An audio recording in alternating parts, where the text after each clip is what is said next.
Hello everyone, তোমরা সবাই কেমন আছো? আশা করি সবাই খুব ভালো আছো আর আমিও খুব ভালো আছি। আজ হচ্ছে লক্ষ্মী পুজো। লক্ষ্মী পুজোর দিন আজকে সকাল সকাল উঠে দেখো জোরটা লেগে গেছে কাজের জন্য। আর লক্ষ্মী পুজোর অনেক অনেক শুভেচ্ছা ও বড়দের প্রণাম ও ছোটোদের অনেক অনেক ভালোবাসা আমার তরফ থেকে। আর দেখো সকাল সকাল সম্পূর্ণ কাজে লেগে পড়েছি, কারণ আজ লক্ষ্মী পুজো, তো বাড়িতে অনেক কাজ। আর দেখো এইদিকে লক্ষ্মী পুজোর দিন আমাদের বাড়িতে তোমার যত যা আছে সব কিছু ধুয়ে পরিষ্কার করে রোদ্রে দিতে হয়।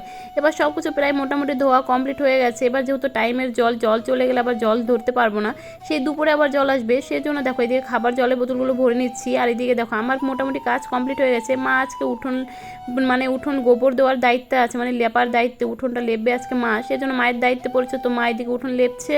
আর এদিকে দেখো আমি একটু টুক করে ভিডিও করে নিলাম, মাকে বলছিলাম তুমি উঠোন লেপো আর আমি একটু ভিডিও করে নিই। আর এদিকে দেখো মায়ের উঠোন লেপা প্রায় কমপ্লিট হয়ে গেছে, তো মা এদিকে উঠোন লেপছে। এদিকে আমার দেখো থালা বাসন ধুই হয়ে গেছে, কিন্তু ঘর মোছামুছি হয়নি, সেজন্য চলে এসেছিলাম এদিকে ঘরের দিকটায়, কারণ মা উঠোন লেপ একদম ফাস্ট হয়ে যাচ্ছে, কিন্তু মায়ের আগে আমাকে কাজ কমপ্লিট করতেই হবে। সেই জন্য দেখো এইদিকে ঘর ঝাড় দিয়ে বাড়িতে সম্পূর্ণ ঘরটাকে ভালো করে মুছে পরিষ্কার করে নিচ্ছি, কারণ আলপনা দিতে হবে না, পুজো জোগাড় করতে। আর এদিকে আলপনা দিলে ভালো লাগে না, আলতা পড়তে, লক্ষ্মী পুজো আলতা না পড়লে ভালোই লাগে না। আমার আলতা বলতে ভীষণ ভালো লাগে, কিন্তু এই বাবাটা এসে বলছে ওকে আগে আলতা পরাতে হবে, তবে ও আমাকে পড়তে দেবে না, তো পড়তে দেবে না। ঠিক আছে বললাম, ঠিক আছে চল তোকে আগে আলতা পরিয়ে দিই। দেখো আলতা পরে ছেলে কি খুশি, খুশির জন্য হাসিটা শুধু দেখো, হাসি হয়ে হা করে আমাকে বলছে দেখো আমার দাঁতগুলো কতগুলো দাঁত হয়েছে, দাঁতগুলো গুনে দাও। তারপর দেখছি না মুখ ভর্তি অনেক অনেক দাঁত হয়ে গেছে। আর এদিকে হাত দিয়ে দেখাচ্ছিল খুব সুন্দর হয়েছে নাকি, আমি বললাম ঠিক আছে এবার তুই বস, আমি একটু আলতা পরে নিই। আর এদিকে দেখো আমিও আলতা পরে নিচ্ছিলাম, কারণ আমার আলতা পরতে খুবই ভালো লাগে, আর পুজোর দিন আলতা না পরলে ভালোই লাগে না।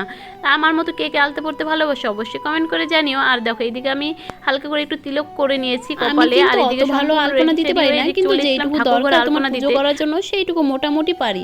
তো বললাম চলো যেইটুকু পারি সেটুকুই নিজে নিজে করে নেওয়া ভালো, কাকে আবার বলবো আলপনা করে দিতে, সবারই বাড়িতে আজকে পুজো, সবাই খুব ব্যস্ত। তো এইদিকে আমি আলপনা করছিলাম, তো বরমশাই বলছে চলো তোমাকে একটু ভিডিও করে দিই। আমি বললাম ঠিক আছে তুমি করে দাও। এইদিকে দেখো আলপনা আমার মোটামুটি কমপ্লিট হয়ে গেছে। আর এদিকে যেহেতু আমাদের কুলোর উপরে পুজো হয়, সেজন্য কুলোটাকেও ভালো করে আলপনা করতে হয়। এদিকে ধানের শীষ আঁকাতে হচ্ছে, আর এদিকে লক্ষ্মীর পাও করতে হবে, তারপরে এই কুলোর উপরে ঠাকুর বসিয়ে এই কুলোর উপর আমাদের মধ্যে পুজো হয়।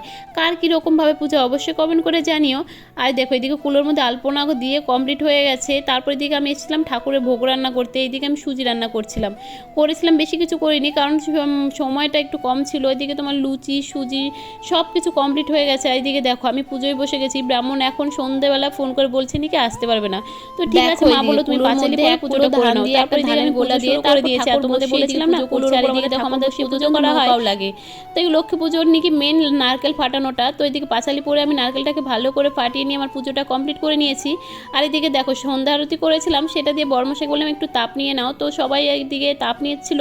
এইদিকে আমার পুজো করাও কমপ্লিট হয়ে গেছে। এবার একে একে আমি সবার জন্য প্রসাদ রেডি করছিলাম, কারণ পুজো হয়ে গেছে আর সবাই প্রসাদ নেওয়ার জন্য বসে আছে, তো আমার বেশ ভালো লাগছিল। আমি সবাইকে বলেছিলাম সবাইকে প্রসাদ দিয়ে দাও, তো মা এদিকে আমি প্রসাদ রেডি করে আর মা এদিকে সবাইকে প্রসাদ দিচ্ছিল। এইদিকে দেখো মায়ের ছেলেও দাঁড়িয়ে আছে প্রসাদ খাবার জন্য। এদিকে সবাইকে প্রসাদ দিয়ে আমিও প্রসাদ খেয়ে নিয়েছি।